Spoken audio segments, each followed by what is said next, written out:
15장 14절로 16절입니다. 구약성경 388페이지가 됩니다. 제가 봉독해 드리겠습니다. 삼손이 레이의 이름에 블레셋 사람들이 그에게로 마주 나가며 소리 지를 때 여호와의 영이 삼손에게 갑자기 임하심에 그의 팔 위에 밧줄이 불탄 삼과 같이 그의 결박되었던 손에서 떨어진지라.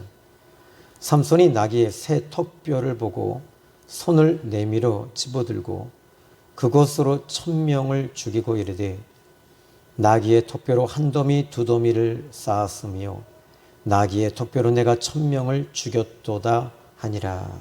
아멘.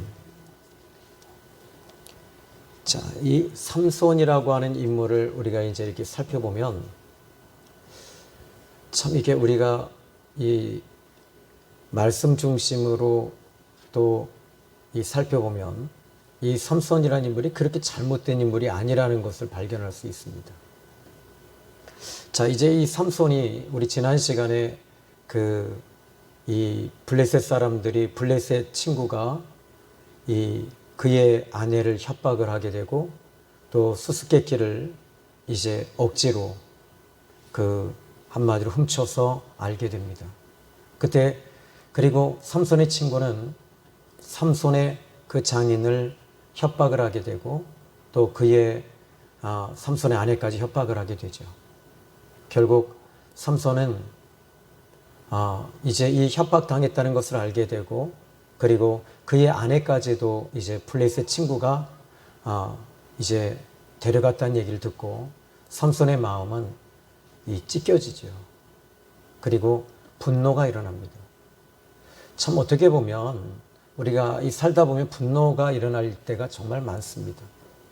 그런데 이 삼손은 이 분노를 이제 블레셋 그 사람들에게 분노를 다 뿜어냅니다. 그리고 나서 이 블레셋 사람들이 와서 또 이제 이 자초지종을 물어보니까 지금 이 블레셋 친구가 이렇게 해서 그의 이 아내를 빼앗아 갔고 또 이런 일들을 이제 여기까지 왔다 그러니까 블레셋 사람들이 이렇게 합니다. 블레셋 장인과 블레셋 아내를 이 삼손의 아내를 집에다 가둬두고 불질러 버렸습니다. 그 이야기를 듣고 삼손은 이제 완전히 격분했습니다. 그리고 그 지방에 있는 사람들을 모두 다 죽여버립니다. 그런데 정강이와 넓적다리를 다 분질러서 죽입니다. 그리고 나서 그는 이제 에담 골짜기에 가서 거기에 숨어 있습니다. 숨어 있을 때 그는 에담 골짜기에서 숨어 있었던 이유는 그의 아버지와 어머니에게 해를 끼치고 유다인들에게 해를 끼칠까 해서 블레셋 사람들이 그 어머니와 아버지를 해할까 해서 그는 숨었던 것입니다. 결국에는 이제 유다 사람들이 에담 바위까지 와서 삼손이 숨어 있는 곳까지 유다인들이 와서 이제 블레셋 사람들이 군대를 동원하게 됩니다. 수만 명이 모였죠. 그리고 유다인들은 이제 3000명이 모여서 이 삼손에게 가서 그 에담 바위에서 어찌하여 이렇게 했느냐 이렇게 묻습니다. 어찌하여 우리에게 이렇게 했느냐. 그런데 저 블레셋 사람들이 우리를 다스리는 것을 알지 못하고 있었느냐. 근데 실은 이스라엘을 다스리는 것은 블레셋 사람이 아니죠. 바로 하나님이 이스라엘을 다스리고 계셨던 거죠. 유다인들의 가장 큰 실수가 여기에 있습니다. 하나님이 다스리고 있음에도 불구하고 블레셋 사람들이 다스리고 있다는 겁니다. 이것은 세상 사람이나 육에 속한 사람들은 바로 세상 사람들이 다스린다고 봅니다.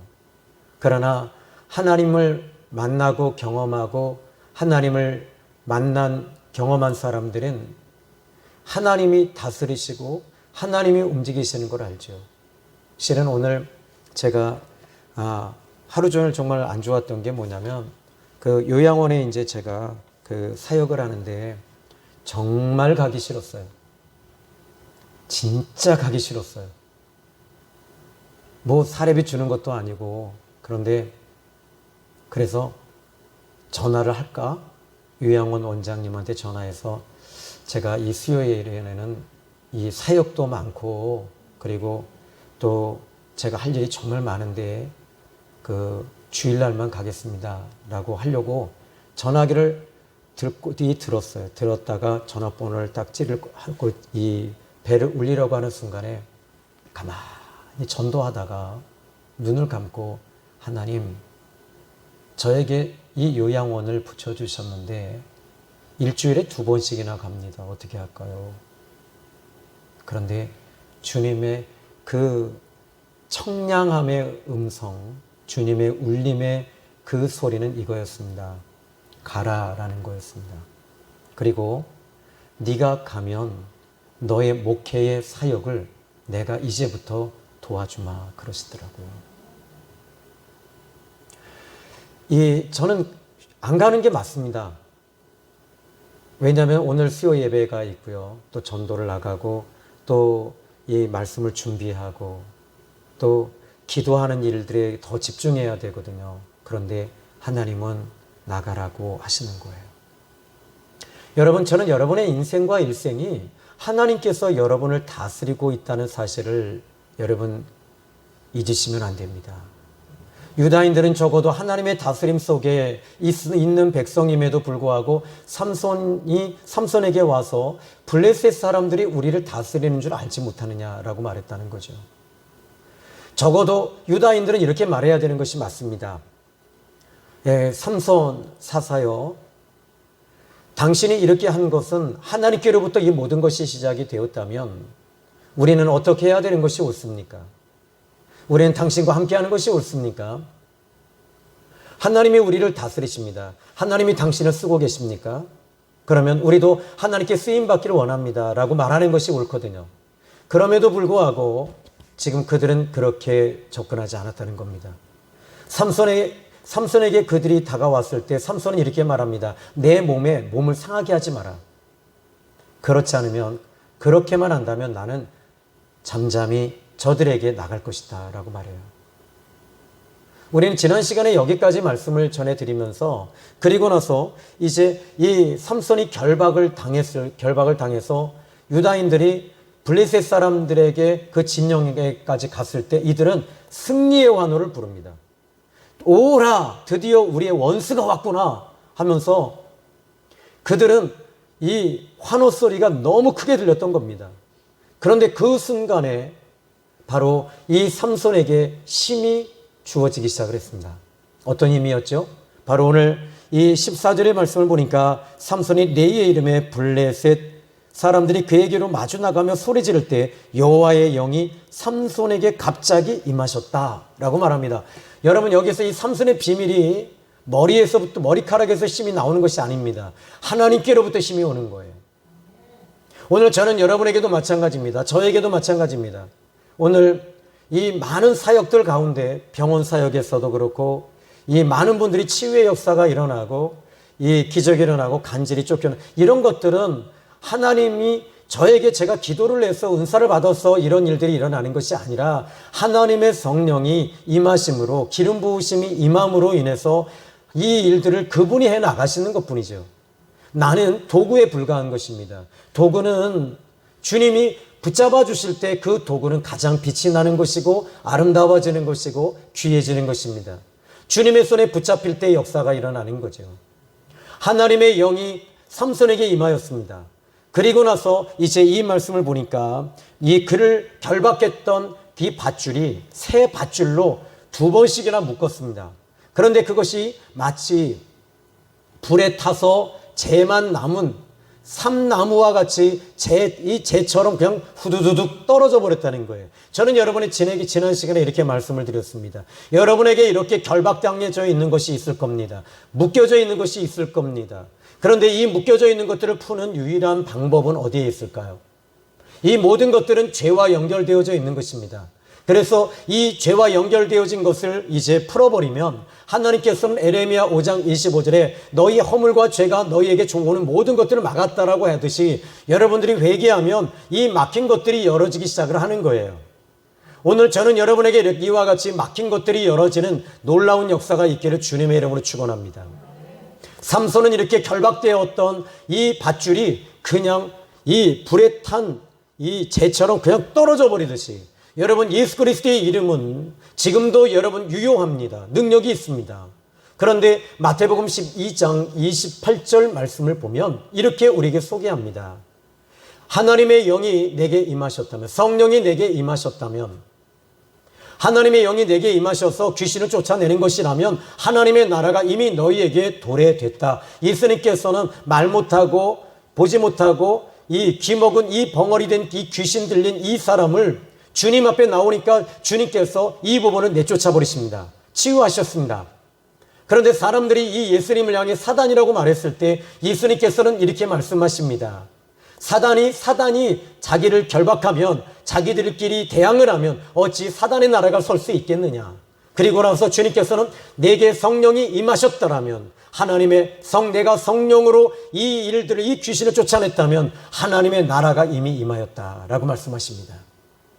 강한 자에게 강한 자를 결박하지 않고서야 어찌 그 강한 자가 가지고 있는 소유물을 너희가 뺏어올 수 있겠느냐라고 말합니다. 그러니까 예수 그리스도의 이름으로 결박하는데 어떻게 여러분들이 예수님의 이름으로 저도 수없이 많이 결박해 봤습니다.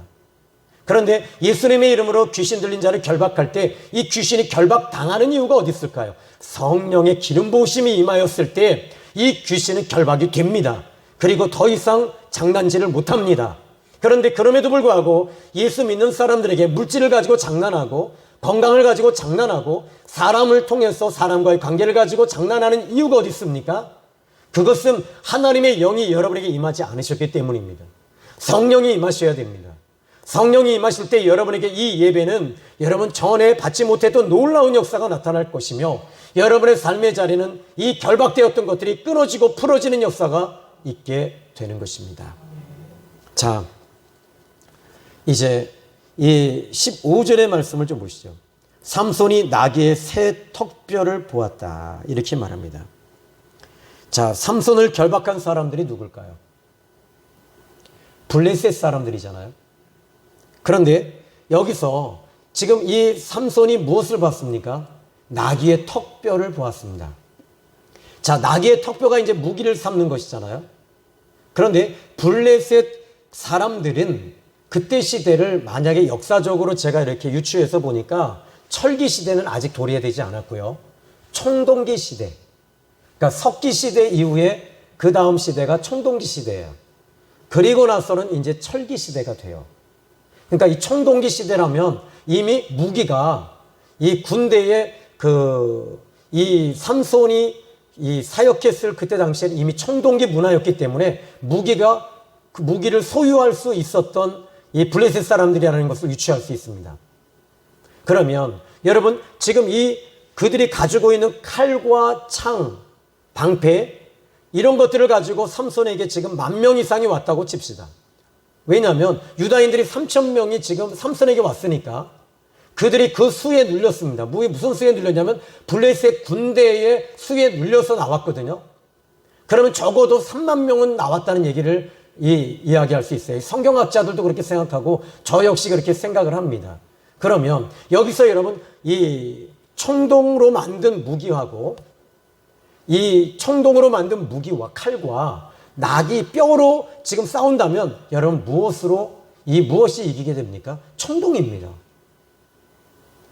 지금 여기서 이 나귀의 뼈는 그냥 으스러질 수밖에 없어요.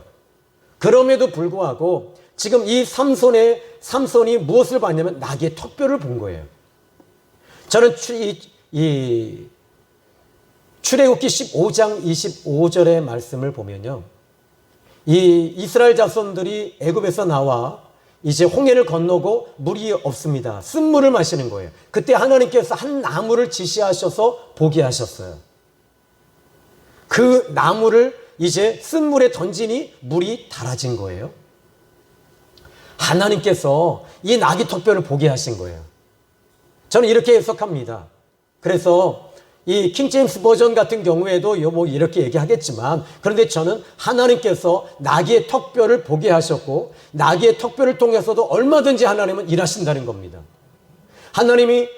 예수님께서 제자들을 선택하실 때 제자들은 엘리트들이 아닙니다. 제자들은 베드로와 요한과 야고보, 이 사람들은 이 요한 같은 사람들은 뱃사람들입니다. 무식한 사람들이에요. 한마디로 말하자면 이 어떤 문제가 있을 때 말보다는 행동이 먼저 움직이는, 주먹이 움직이는 사람들이에요. 아주 거칠은 사람들이에요. 그런데 주님께서는 이런 부족하고 연약하고 무식하고 무지한 이 사람들을 들어 쓰셔서 바로 베드로 같은 이 사람을 초대교회의 영도자, 지도자로 세우고 있다는 사실입니다. 여러분, 하나님의 영이 여러분에게 임하실 때, 하나님이 여러분을 도구로 쓰실 때, 붙잡아 주실 때 여러분들은 크게 쓰임받을 수 있고 저도 크게 쓰임받을 수 있습니다. 저는 한때 그 조지 오웬이라고 하는 이 청교도 신학자가 있고요. 또 이 에드워드 같은 분들은 거의 이 신학자들은요, 이분들은 말씀 사역자들이면서 신학자예요. 근데 이분들은 천재예요. 얼마나 말씀을 잘 전하는지. 심지어 스폴전 같은 목사님, 또 몰건 목사님 같은 경우 정말 설교를 잘하시는 분들이에요. 근데 어느 날 나를 돌아보니까 나는 설교를 너무 못하는 사람인 거예요. 그래서 하나님 앞에 강단에서 제가 하나님 앞에, 하나님 왜 저에게 몰간같이 성경과 이 해박한 지식과 인문학과 이 모든 것들을 이렇게 한꺼번에 다 볼 수 있는 그런 해박한 지식을 저에게 주시지 않습니까? 저에게 하나님 스폴전 같은 이 황금 설교를 할 수 있는 은혜를 주십시오. 한 10년을 그렇게 기도했던 것 같아요. 그런데 어느 날 저에게 이런 울림이 왔어요. 내가 이 시대에, 이 오남리에 몰간이 필요했겠니? 스폴전이 필요했겠니? 에드워드가 필요하겠니? 존 오웬이 필요했겠니? 아니야. 난 네가 필요해. 너의 무지하고 너의 연약하고 너의 부족한 그것이 나는 그래서 너를 지금 쓰고 있는 거야. 저는 거기서 위로를 받았어요. 그 대신에 해박한 지식과, 그래서 이 많은 책들을 보려고 애를 씁니다. 많은 사람들이 누렸던 것, 많은 사람들이 가지고 있었던 것들을 이제 그 독서를 통해서 얻어가고 있어요. 그러나 하나님께서는 그럼에도 불구하고 나는 너를 곡괭이로 쓰고 싶지, 너를 도끼로 쓰고 싶지는 않아. 그냥 너는 있는 그대로 쓰임받으면 되는 거야. 남들이 이렇게 설교를 잘하고 이렇게 모든 것들을 다 지금 꿰뚫어 본다 할지라도 나는 조신영 너 하나를 쓰고 있는 것 뿐이란다 그러시는 거예요. 그 순간에 저에게는 자유함이 왔습니다. 그리고 나서 이제 강단에 올라왔을 때도 항상 그 대신에 한 가지 있어요. 이 말씀에 대해서는 해박해야 되고, 이 말씀을 원어나 히브리어나 헬라어나, 그리고 이 성경에 대해서는 내가 정통한 사람이 돼야 된다는 사실을 저는 지금도 알고 있습니다. 다만 나의 부족한 이 모든 것들을 그대로 하나님 앞에 내어놓고, 하나님 나는 이렇게 부족합니다. 그래서 하나님께 나아갑니다. 하나님은 자꾸 저에게 나의 부족함과 연약함을 드러내 주십니다. 부족할 때마다 주님 앞에 나와서 매달리고, 내가 연약할 때마다 주님 앞에 기도하게 되고, 내가 쓰러질 때마다 주님 앞에 나와서 힘을 달라고 구합니다. 그때마다 하나님께서는 저를 일으켜 주시고 그 시간 저에게 성령의 기름 부으심을 주시는 거예요. 내가 완벽했다면 나는 기도할 필요가 없을 거예요.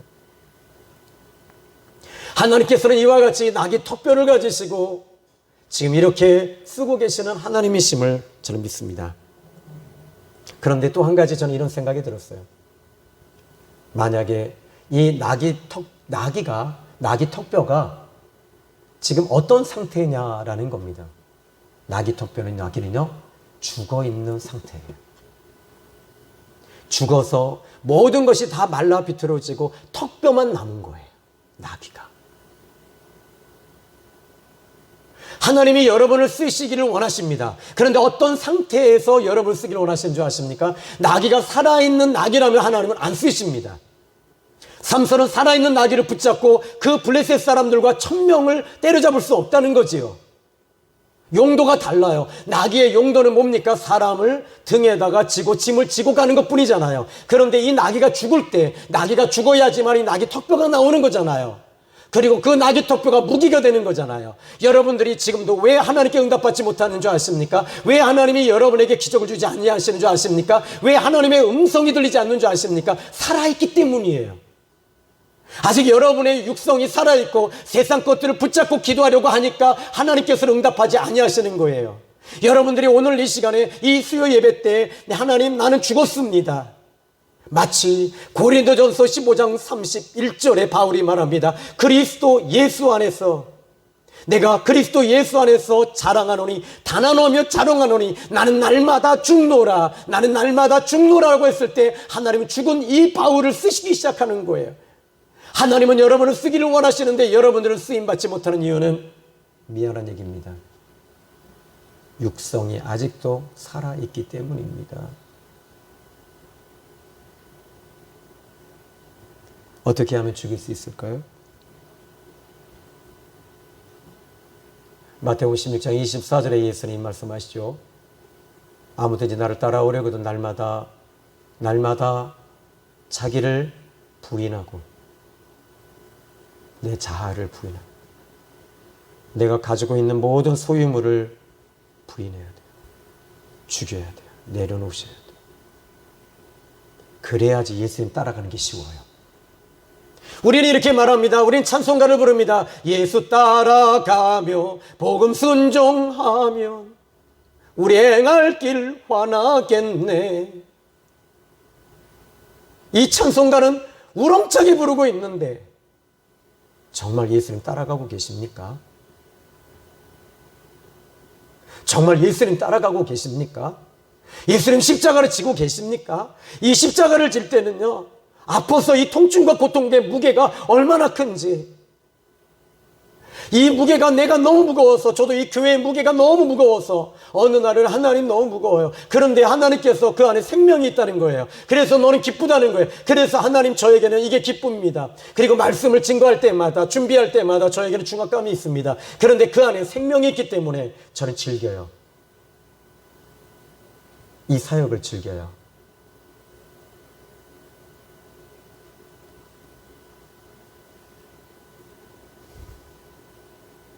여러분, 어떻게 하면 우리 자신을 좀 죽일 수 있을까요? 여러 가지가 있겠죠. 기도를 통해서 죽일 수 있습니다. 기도를 통해서 죽일 수 있습니다. 자기를 부인하는 겁니다. 왜냐하면 기도는요, 나를 갖다 딱 묶어놓는 것이거든요. 그런데 내 육성이 강한 사람은 한 군데 오래 못 있어요. 저희 집안 자체가 그래요. 저희 할아버지도 그렇고 저희 아버님도 그렇고 한 군데 오래 못 계셔요. 그런데 하나님께서는 저는요, 옛날에 직장 생활을 하면 신문사에 있으면 거기서 한 달이 그냥 때려쳐버려요. 그리고 또 이쪽으로 와요. 이쪽 신문사. 막 이래버려요. 막 왔다 갔다 해요. 그리고 직장도 왔다 갔다 해요. 뭐 비서실장으로 갔다가 여기로 왔다. 마음에 안 들어. 그럼 또 급 때려쳐. 그리고 신학을 하면서 이 신학교에 다니면서 교육전도사 가는데 목사님 이게 마음에 안 들어. 한 달 만에 때려쳐버려요.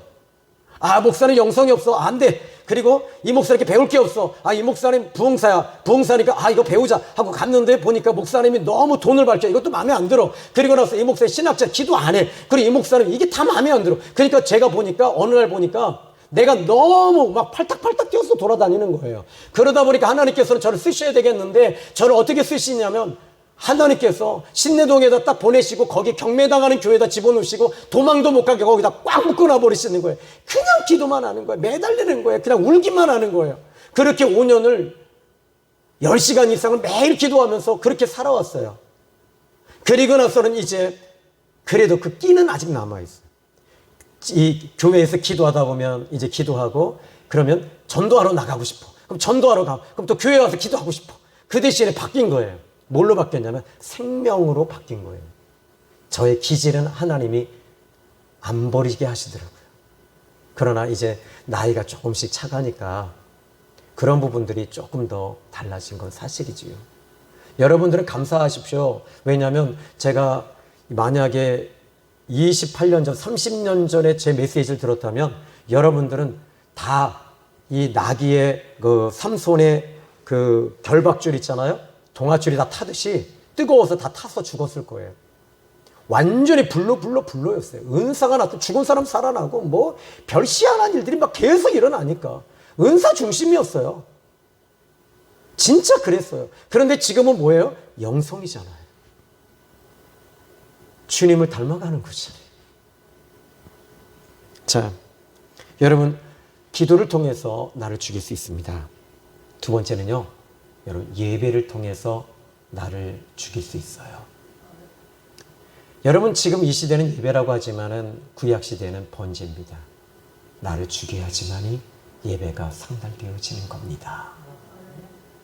나를 죽이십시오. 여기 들어오는 순간부터 여러분 죽이시면서 들어오세요. 그리고 나갈 때는 죽어서 나가십시오. 분명히 들어와서 죽었습니다. 나갈 때 또 다시 살아납니다. 어쩌면 그렇게 부활절을 날마다 경험하시는지 모르겠어요. 인간인지라 사람인지라라고 얘기하십니다. 아닙니다. 여기서 죽었으면 나가서도 죽으셔야 됩니다. 자, 오늘 본문 15절의 말씀 보십시오. 손을 내밀어 집어들고 그것으로 죽은 나귀의 턱뼈입니다. 나를 죽이는 것은 여러분이 이제 이런 표현을 쓸 수 있습니다. 첫 번째, 내려놓는 것이다. 여러분 지금 여러분이 붙잡고 있는 거 좀 내려놓으시면 요한복음 8장 32절의 말씀처럼 34절 말씀처럼 이제 여러분 자유함이 올 것입니다. 여러분 나를 죽이는 것, 이것은 바로 나를 내려놓는 것입니다. 또 나를 포기하는 것입니다. 그리고 세 번째, 비우는 것입니다. 신앙생활은 뭡니까? 이 신앙생활은요, 이 3종 세트예요. 여러분 영성의 세계, 영의 세계, 말씀의 세계가 여러분 못 들어가는 이유가 어디 있냐면 이 3종 세트를 선물을 못 받으셔서 그래요. 한번 따라 할까요? 죽이자, 내려놓자, 비우자. 요게 비밀이더라고요. 그런데 어떻게 해요? 나를 죽이지 않고 기도만 하는 거예요. 나를 죽이지 않고 기도만 하니까 어떻게 돼요? 나의 모든 것을 성취하기 위한 도구가 되는 거예요. 성공의 도구가 되는 거죠. 나를 죽여야지 주님이 나를 쓰기 시작하는데 말입니다. 시험 드는 이유가 여기 있습니다. 세 가지가 아직 이루어지지 않았기 때문입니다. 왜 교만하다고 생각하십니까? 죽지 않았기 때문입니다. 구약에서 고라가 당을 지은 이유는 이 세 가지 때문입니다. 죽이고 내려놓지 못하고 비우지 않았기 때문입니다. 여러분 하나님의 사람들 가운데서도 여러분 저는 특히 이 다윗이라고 하는 인물이 참 이 아름다운 인물 중에 하나입니다. 그런데 이 사울이라고 하는 인물을 보십시오. 사울은 문제가 있을 때 문제만 해결하려고 그는 안간힘을 씁니다. 이것이 육의 사람의 특징입니다. 육의 사람은 이 문제를 통해서 나를 죽이는 작업을 해야 되는데 내 문제를 통해서 나를 죽이는 작업을 하고 나를 돌아보고 나를 채찍질하고 날마다 나는 죽노라라고 하면서 나를 죽이면서 내려놓는 작업들을 하셔야 되는데 내 문제를 해결하려고만 몸부림을 치다 보니까 이게 내가 죽지 않으니까 이게 이 문제가 해결되지 않으면 뭐가 나올까요? 원망이 나오는. 내가 하나님 앞에 이렇게 예물을 드리고 내가 이렇게 하나님께 금식하고 내가 이렇게 작정기도하고 내가 이렇게 했는데도 하나님 왜 안 풀어주시죠? 하면서 하나님 앞에 마치 아담이 하나님을 향해 삿대하듯이 삿대질을 하는 거예요. 나를 죽일 때 그 문제를 통해서 영적인 사람들, 하나님의 사람들은요, 이 문제를 보면서 나를 보고 하나님을 보기 시작을 해요. 그리고 하나님을 보고 다시 나를 보니까 그때 내 자신이 정말 하나님 앞에 보잘것없는 인물이라는 것, 사람이라는 걸 알게 되며 하나님을 붙잡게 되는 거지요. 다윗은 늘 자기를 죽이고 비우는 사람이었습니다. 여러분 시편 142편은요 다윗의 시인데요. 그 1절 위의 말씀을 보니까 다윗이 동굴에 있을 때 지은 시 해놓고 기도의 시 해놓고 다윗이 동굴에 있을 때가 언제죠? 아둘람 굴이잖아요. 거기가 어떤 곳이죠?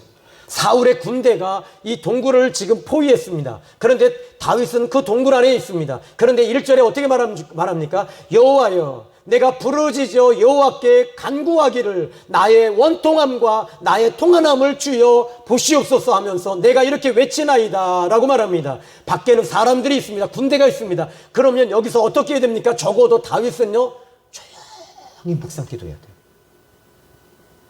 동굴은 자그마한 이 물소리에도 이게요, 마치 대포소리처럼 들릴 수 있단 말이에요. 그런데 물소리가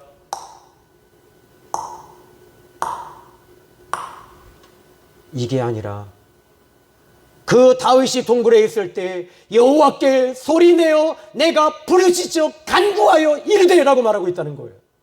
사람들의 종이 아니었습니다. 하나님의 종이었습니다. 이미 자기 자신은 이미 죽은 사람이에요. 육에 대해서 이미 포기한 사람이에요. 하나님의 손에 있다는 것을 믿는 사람이었어요. 여러분들은 하나님의 손에 있음을 믿으시기 바랍니다. 하나님께 쓰임받기 원하십니까? 오늘의 시간에 죽으십시오.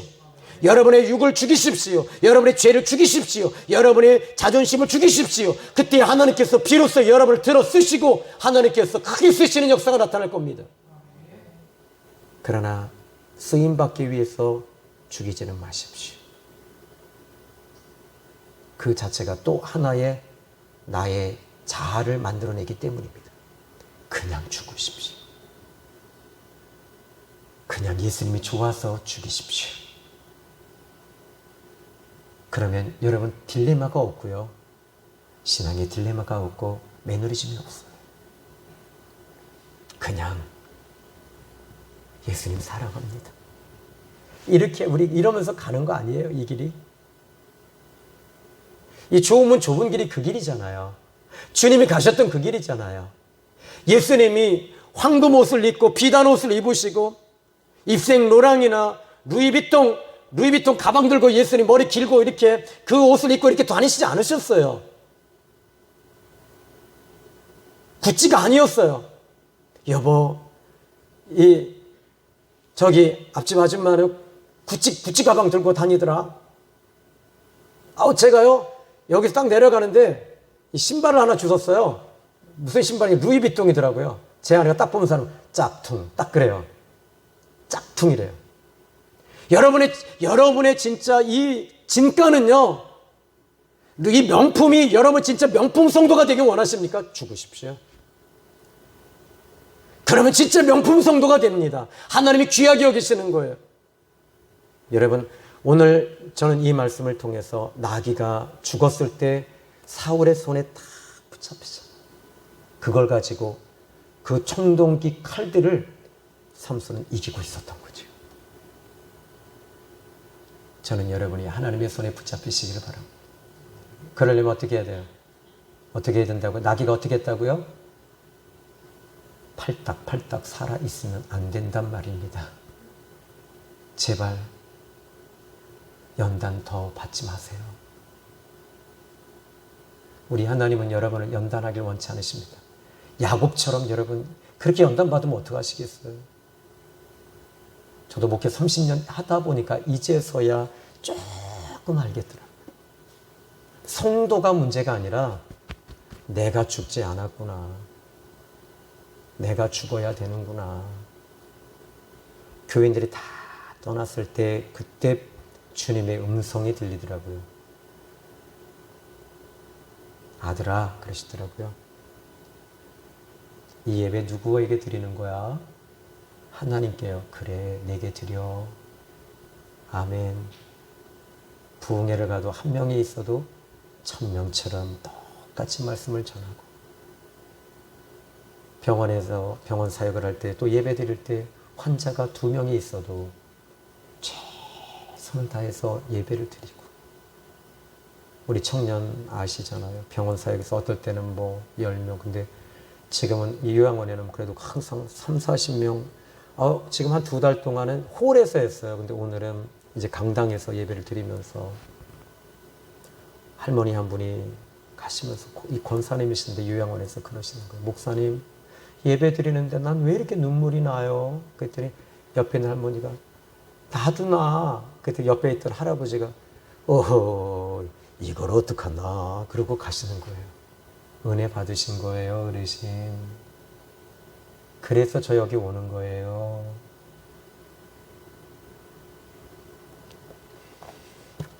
여러분 내려놓으시길 주님의 이름으로 축원합니다.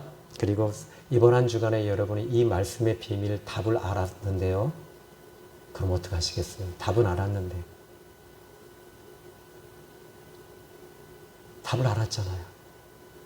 로마서 8장 9절에 만일 하나님의 성령이 너에게 임하지 아니하시면 육신에 있고 하나님의 영이 임하시면 하나님의 영이 없으면 그리스도의 사람이 아니라고 했으니까 성령이 임하시면 은사, 능력 이런 것이 아니라 나를 죽이는 거예요. 그때 진짜 아름다운 모습이 나오는 겁니다. 아멘. 기도하겠습니다. 하나님 아버지 감사합니다. 내가 얼마나 팔딱팔딱 살았는지 몰라요. 정말 수천 가지 방법을 다 써봤습니다. 이 기도원도 가보고요. 저 기도원도 가보고요. 진짜 안 가본 기도원이 없습니다. 저 목사님도 만나보고 이 목사님도 만나봤는데 하나님, 이제서야 알았어요. 하나님을 만나야 된다는 거, 나를 내려놔야 한다는 거, 나를 비워야 한다는 것, 나를 죽여야 한다는 것. 하나님이요, 하나님이요, 예수님의 십자가 앞에서 나를 죽입니다. 이제 오늘 이 밤에 기도할 때 놀라운 하나님의 어루만지심이 그대로 임하게 하시고 종에게 임한 기름 부으심이 우리 사랑하는 성도들에게도 동일하게 임하게 하옵소서. 예수님의 이름으로 기도했습니다. 이 시간 우리 다 같이 기도합니다.